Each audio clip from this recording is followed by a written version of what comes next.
Morning, everybody. It's Saturday. I'm going for a walk. I wanted you to join me for my walk today. The rooster's crowing, the birds are chirping. The fog is lifting. Gosh, I could just stand here and listen.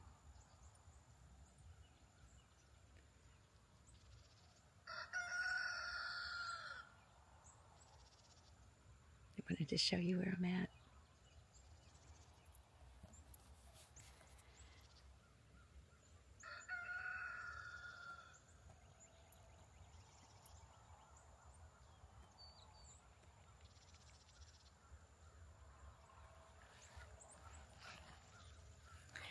Okay.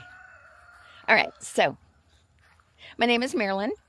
I've been on YouTube for about 6 months. No, I take that back, for about a year. I got my camera a year ago for Christmas, and on January 1st, I said I was going to start my YouTube channel, which I did.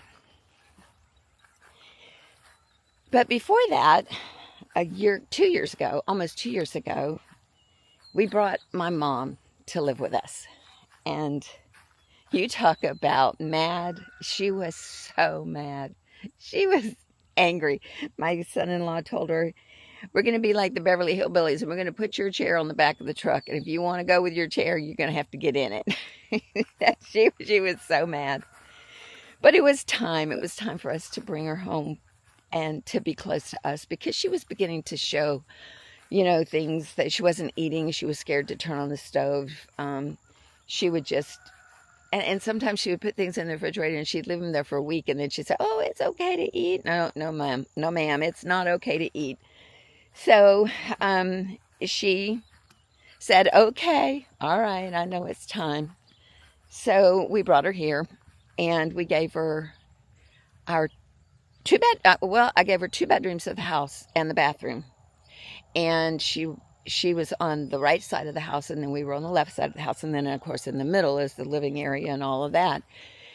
And we made one of the bedrooms into a sitting room, and we made the other bedroom in her bedroom. So she really had a very, very nice setup. And she knew she did, but she was still wanting to be at her home. She would go out to church every Sunday, and she would, her friends would take her to lunch, and she was in her little high school alumni group, and she was class of 1952, and she was a cheerleader, and so she was always doing things for the local high school, the school that she went to. And it was really precious. They would invite all of the older cheerleaders to come to homecoming, and she was excited about that. And they even went out on the field. They didn't do anything. Well, no, I take that back. I think they did. I think she did a little bit of a cheer out there. So she had her 15 minutes of fame. And but even before that, I have to tell you, she, is very, very active in her church. She was very active in her church. And so she was always going to adoration on Thursdays. And, everything was fine. And then all of a sudden, fast forward about 8 months, and then she decided she didn't want to go anymore. She said it was too scary to get in the car and go. It was like, she said that it was like a million miles away, and she felt like she was in the car the whole time, and she didn't know where she was. And so, and we were only 20, well, no, I take that back. We were about 30 minutes from church and 30 minutes from where she was going, but she got to where she just didn't want to do it. So that was strange to me. Then she quit going to adoration, didn't want to do that anymore. And, I would ask her, do you want me to take you to Mass? No, I don't want to go. I can't hear, So EWTN was our go-to church. And Lordy me, I watched Mass 3 times a day for a year and a half. I've been to Mass more in a year and a half than I have in my whole, adult life. I guess I would be considered a modern Catholic, where I go when I want to go. And all, don't judge, okay? Don't judge me, all you wonderful, true Catholics out there who go to church every Sunday. And Mom was always telling me, that's between you and God. And I said, yeah, it is. I said, it is between me and God. So just leave me alone, And that would be our number one argument all the time, about how I was not taking care of my faith. And you know what? She's right. I'm not taking care of myself. And anyway, I know I'm babbling, but I'm doing this because I need to get through this. Not necessarily getting through this video, but getting through this total grief process. I guess you can tell she passed away. She passed away a week ago today. No, I take that back. We buried her a week ago today. And she passed away on November 5th. And she lived with us, so it was very hard. It's very hard for me to accept everything, because she was there and she was in our house every day, moving everywhere, but every part of the house, she was there. And I think that's the hardest part for me right now, is just accepting the fact that she's not there, because I feel her spirit. But I have to tell you, those of you who are going through grief right now, and who are going through the acceptance of someone passing on, how in the world are you doing it? How are you able to function every day? I think it's been too soon, and I know I'm probably being a baby about this, and I probably need to grow up. I'm 72 and I need to grow up. But she's been in my life for 72 years. And she was my best friend. And she took care of me. And I took care of her. And, she was my traveling buddy. We used to go to quilt shows all the time. She would go with me to quilt shows. She didn't quilt, but she loved to go. She loved to travel. She and my aunt, my godmother, I used to take them with me. And we went to Pigeon Forge 3 or 4 times. And it was so much fun. And when she got to where she didn't want to do it, the last time I took her, she wanted to stay in the hotel room the whole time. And all she wanted to do was play Scrabble with my aunt.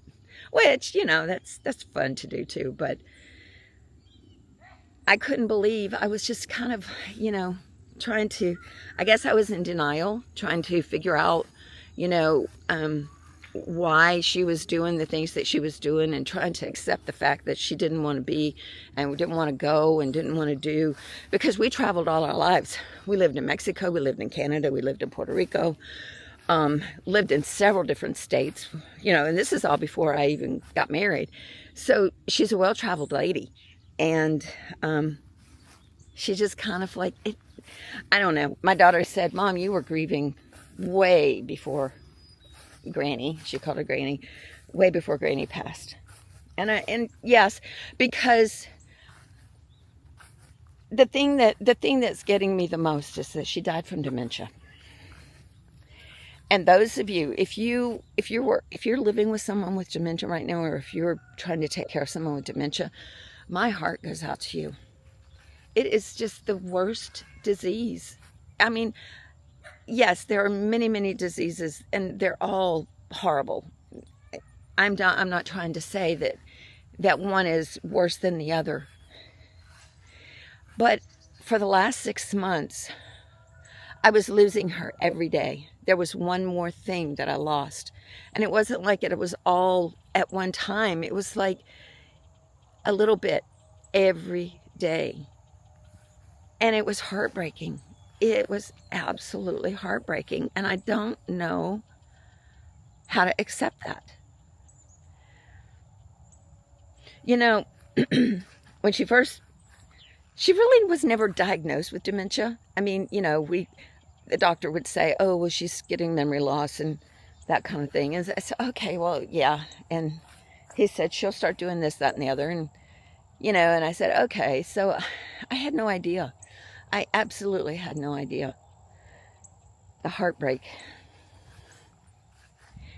And those of you who are going through it now, there are some really great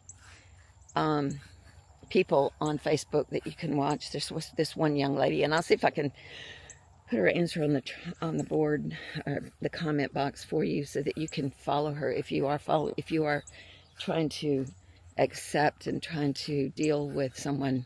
And I don't want to say deal with or live with someone that has dementia. That's not what I'm trying to say, but it does help it helps because she explains what's going on in the brain. And I think her body she could have lived another 15 years. Her body was healthy, but her brain was gone, or was leaving us. It really got me whenever she would say, "Oh, I want my daughter." And I'd say, "Mom, I'm right here." "You're not my daughter." Yes, I am. And she'd say, "Well, I want my other daughter." My daughter's a nurse, and our caretaker, who is my grandson's fiance, we call her fiance. He hasn't proposed yet, but hey, they've been together for 4 years. But anyway, she had worked in memory care, and so when we know that she went to Mom's house for a year before we even brought her here, because we knew that we needed somebody to be with her and just give her, she was more of a companion really, and just kind of check her mail for her, read her mail for her, and make sure that she had something to eat and things like that. Anyway, they told me that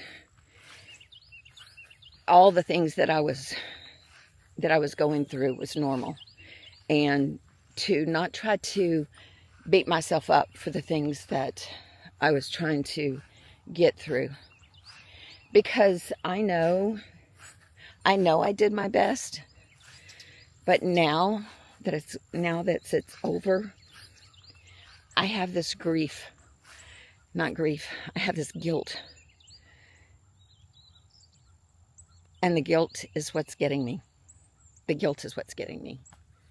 Because I want to think, okay, well, she would get so angry with me, and I would yell at her, and I would turn away, and I would go away, and I would go back in the kitchen, or get out of the room where she was, and I would say, "Okay, so take a deep breath. You'll be all right. Everything's going to be fine. It's not her." But then you go back in there, and yes, everything is fine for about 10 minutes. And then she's yelling at me again. And it was just so hard for me to accept this, because I know in my right mind that if my mother knew, if she knew how she was treating me, and she was cognizant of it, she would be devastated. She really would be. Because Mom never did that. She was never mean to me. She was always there for me. And so now I've got this guilt, and I want to know how you're getting through it, because I can't accept it. I keep thinking, okay, what if I had just one more week with her, or one more day with her, or one more hour with her? What would I do? How could I fix this? And she had so much faith that I know that she's up there right now looking down at me, and she said, "Would you cut it out? I'm fine. I am bowling, I'm playing bridge, and I'm playing Scrabble." And I'm thinking, okay, Mom, but I just, I'm down here trying to figure out if I did it okay, and trying to figure out why we have this stupid disease. And I could get into the politics of it, and I could get into the health reasons of it, but I will tell you this: I got off of every statin that I was on. I don't care what my cholesterol level is, because I'm studying this up, and I know that back in the day, in the 60s and in the 50s and 60s, people didn't have this. They didn't have it. And if they did, it was just far and few and far between. But now it's like everybody has somebody in their family who has dementia. So what are we going to do about this? I don't know. But I do know that what I'm going to do for myself, I've started walking every day. I'm coming out here worn out already. And I'm going to go in and get my mushroom coffee, and I'm going to drink it. And I'm going to start reading. I watched this, Maddie, shh. I start watching this thing on neuroscience, and they're talking about how reading and writing is really, really good for your brain. She sees the chickens over there. She's going crazy. Come on, Maddie. Come on. And Maddie, I have to tell you, my mom loved her and hated her at the same time. She would call her in there, and then once Maddie would get into something that she wasn't supposed to get into, she'd get her cane, and she would, you better get out of here. Well, now, every morning, she goes in her room, which, by the way, I cannot go into yet. And she goes in her room looking for her, because that's what we did every morning. I would go in, I would get my coffee, I would get her coffee. I would go in and I would say, Mom, it's time to get up. Mass is going to get started. Okay. And Maddie would be right there. And every morning for a year and a half.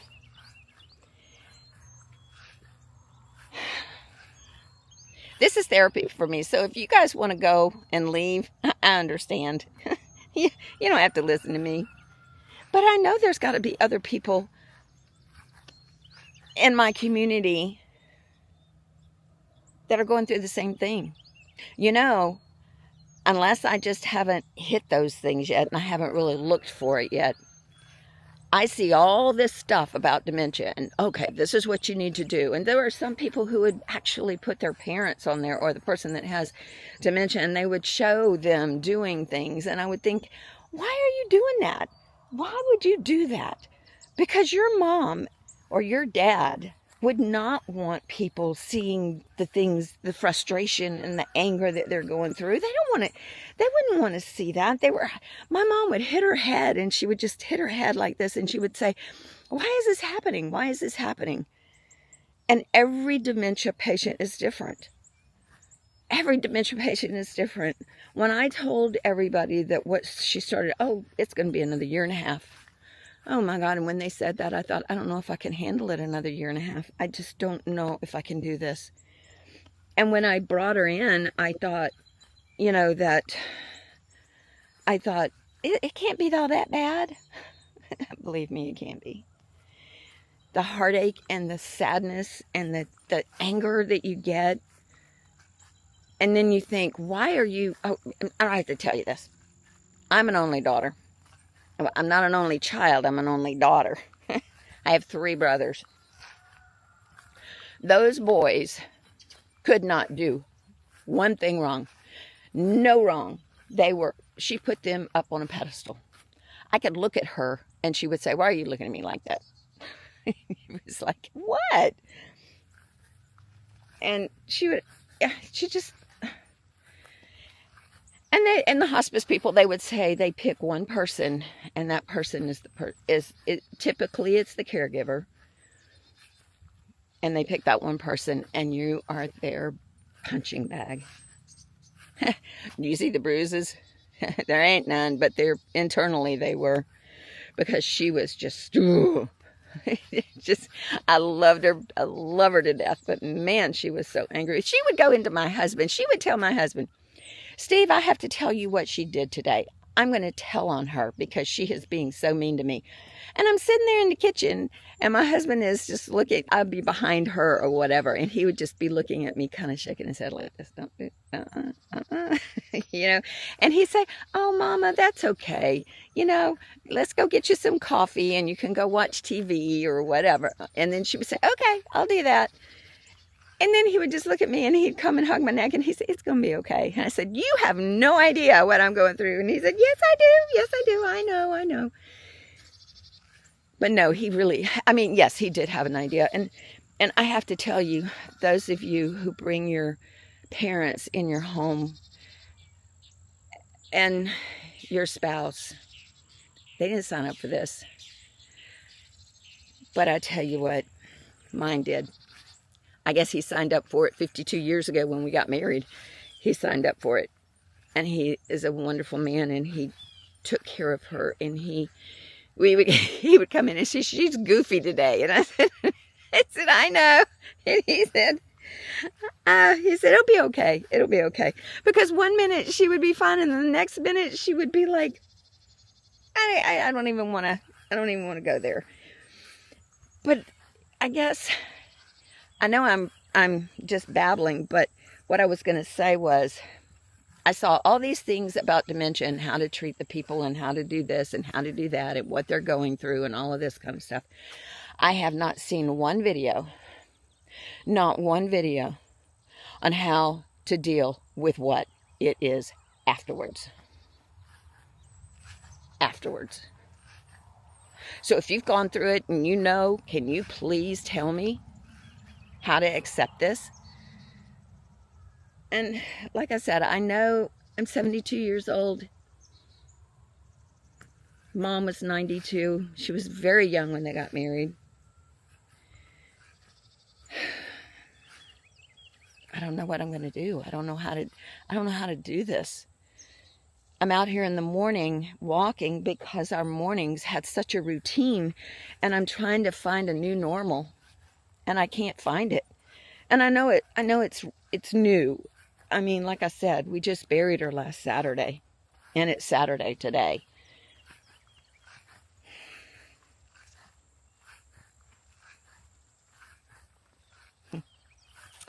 I think I've cried enough. But it's like, I miss her so much. My heart is broken because of the stupid guilt that I have. My birthday was Monday.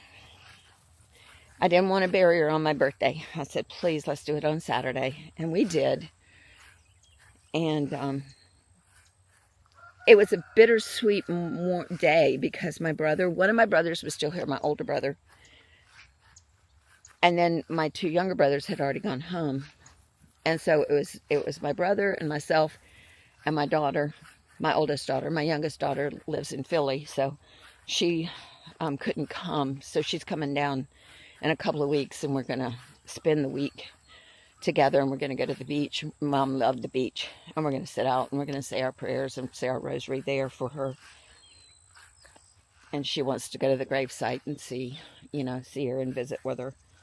Everybody handles grief differently. She told me, she said, I can't come, Mom. I just cannot come. And I said, honey, it's whatever you need to do. I'm okay with it. You know, they tell you when you go and plan funerals. You know, my mom and I planned her funeral 15 years ago after Dad died. And it was kind of funny. We would go and we'd say, he'd say, well, do you want this? Or do you want that? And at the time, Mom wanted to be cremated.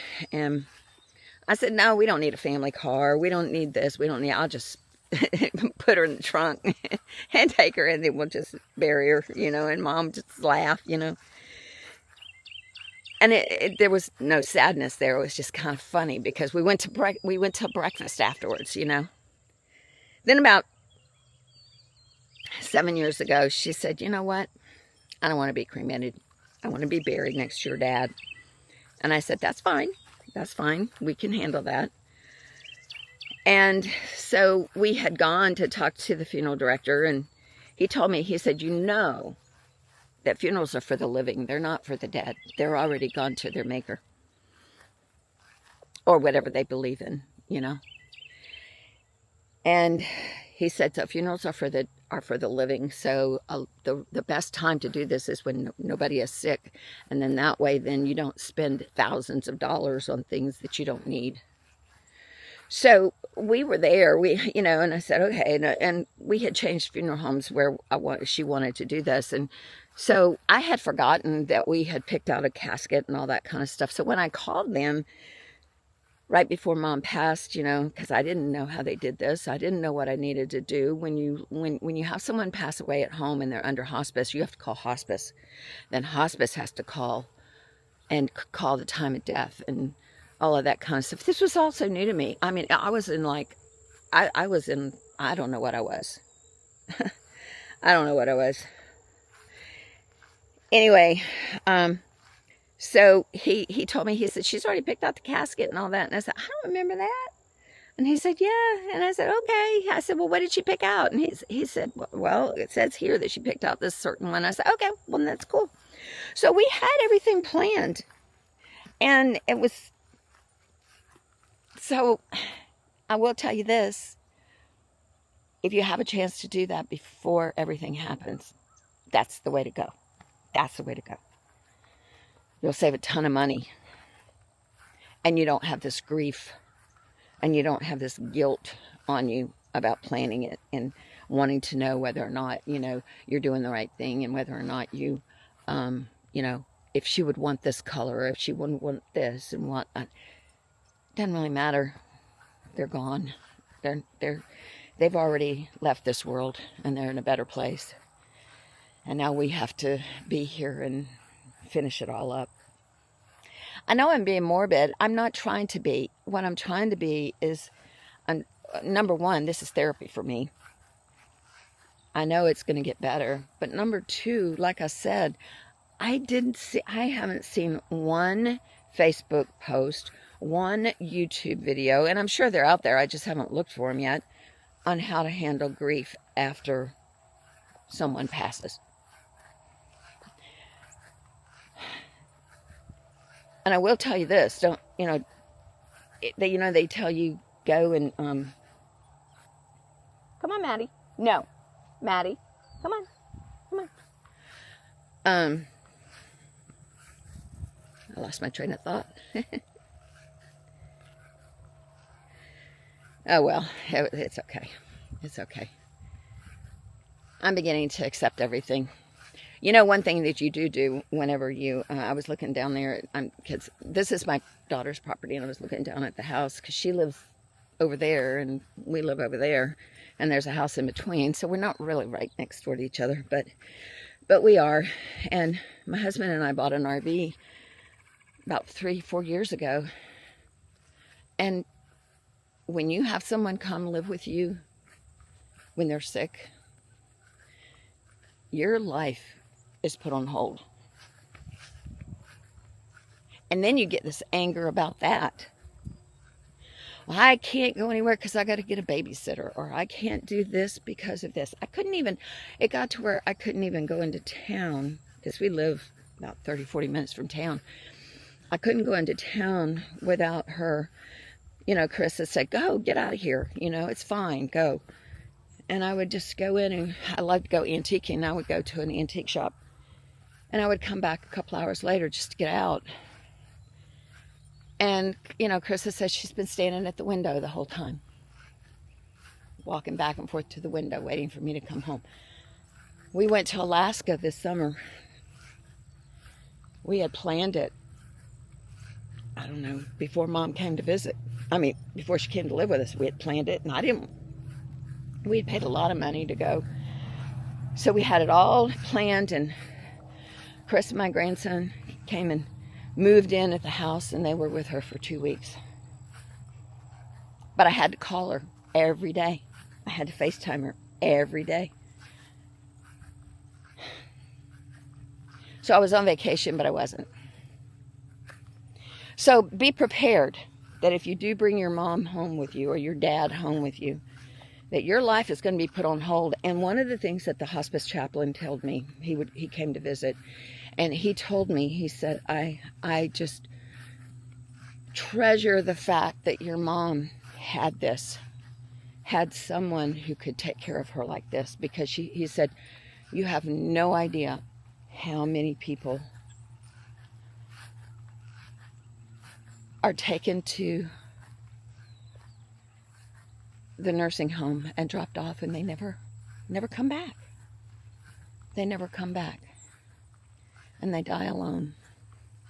That's just so sad to me. My uncle, who is her brother, he passed away during COVID. And he died alone because, you know how that was. Couldn't go in and couldn't be with him. And he was scared. He was a developmentally delayed young man, older man. He was 75 when he died, but he was like 14, 13, and he was scared, always scared. Anyway, I'm regressing. I just want to say thank you for listening. Oh, goodness, there she goes. Maddie, leave the rooster alone. Our next door neighbors are the neighbors across the way. There's a fence there, so she can't get to it. But boy, I tell you, she's not happy. Let's see. There she is. It's a big monster there. Come on, Maddie. Come on, let's go. Ooh, the hair on the back of her head is, or the hair is standing up on her back. Come on, Maddie. So where am I? I'm going to quit work. She always wondered why I was still working at 72. And I said, I love to work. And I will say that the most precious thing about my job was that I worked at home, so I was able to be there with her in those final days. And I want to tell you something. A month ago, we were still arguing with each other. Just a month ago. She went down so fast. I was in what do you call it? Denial. I was in denial. That's part of grief. I was in denial. I said, there ain't no way that this is happening. She was drinking her coffee a month ago. And then all of a sudden, it just happened. And it was like every day it got a little bit worse, a little bit worse. And then she got to where she couldn't walk and she couldn't. I don't want to get into all of that. But anyway, so I'm going to quit work. And I'm going to begin to concentrate back on goldenrod primitives. I haven't done anything. My Etsy shop is like, forget it. I have a few,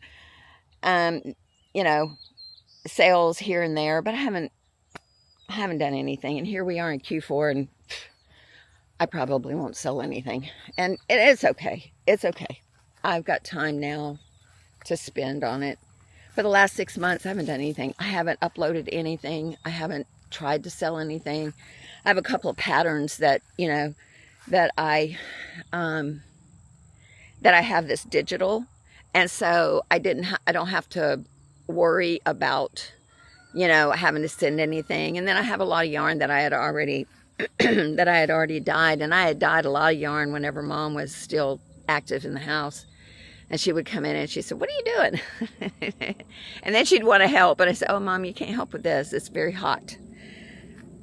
And then she loved to knit, and she would want to knit with my yarn. But my yarn I use for rug making. And so it was very hard and very, it was 100% wool. And she didn't do that. She didn't work with wool.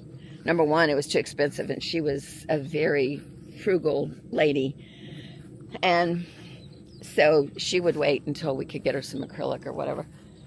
No, is it acrylic? Is that what it's called? I don't remember. Anyway, so going back to goldenrod, there's a few things on there. I haven't posted a video in 6 months. I looked on my timeline last night, and the last video I posted was 6 months ago. So you guys are probably thinking, who the heck is she? So,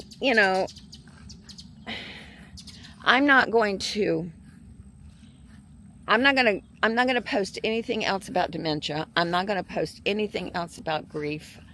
I'm going to handle this in my own way. But I will say that this has helped me to be able to just come in and talk to you, because I've lost a lot of my friends because, they go to quilt guilds and all.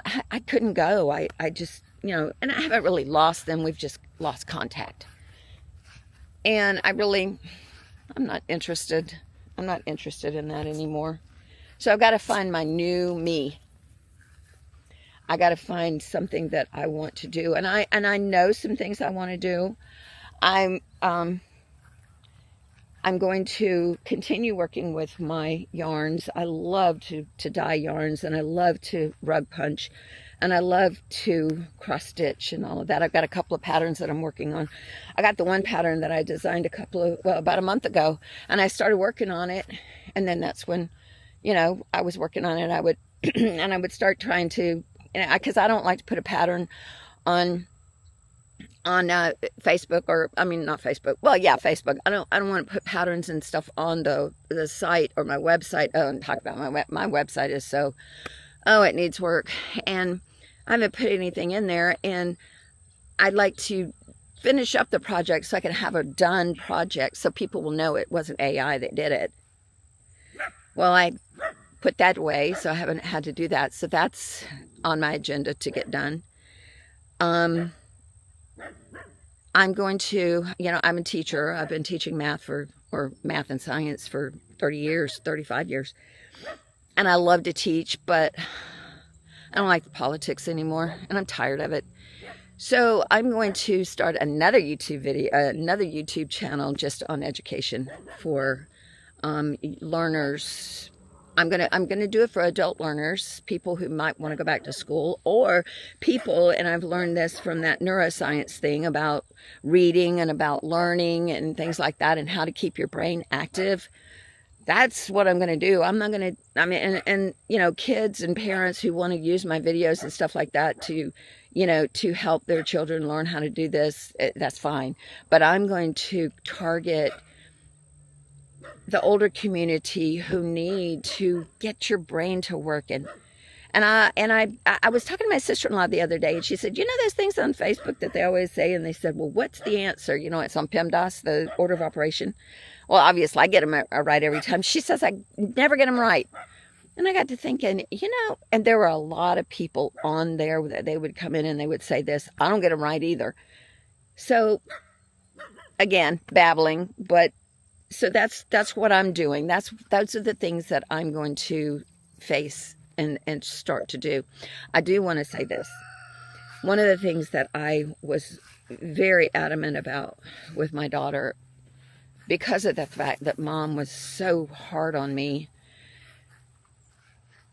and I was scared that I might do that to my daughters. And I may, if I get dementia, but I told her, I said, put me in a corner somewhere. Don't let me do this to you. Don't let me berate you. Don't let me be mean to you, because that's what Mom did. And I know it wasn't her, but that's my fear. That's my fear out of all of this. My fear is that I'm going to do that to my kids. And I don't want to do that.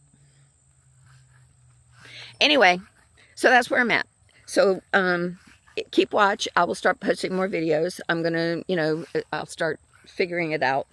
I got the holidays coming up. Don't even want to put my Christmas tree up. I usually have my tree up by now, and I don't even want to do that. But I'm going to stop having a pity party, and I'm going to start living again. Mom would not want me to be this way. But I have to say this, and this is how I'm going to end this. Out of all the things, after she passed away on Wednesday, we didn't bury her until the following Saturday because my brother had to get here, and he just had things that he had to take care of with his wife. So we waited until that Saturday. And she called me up on Sunday morning, and she asked me, she said, how are you feeling? And I said, I'm good. I'm good. That was Sunday morning after we buried Mom on Saturday. And she said, are you really? And I said, yes, I am. I said, I think I'm at peace. I'm at peace with all of it. So if you're going through this, know that you will eventually, even though I'm still questioning everything that I did and everything that happened, I'm still questioning it and feeling guilty and all of that. I'm at peace. Mom's at peace. And that's all I wanted. That's all I want, was for her to be at peace. Well, everybody, it's been a great morning. I'm getting ready to go out to breakfast with my brother and his wife, like I said at the beginning. And there's my daughter checking on me. She's probably wondering what I'm doing out here, because this is her property and she sees me walking around. So anyway, I'll see y'all later. Have a great one. Okay, bye everybody.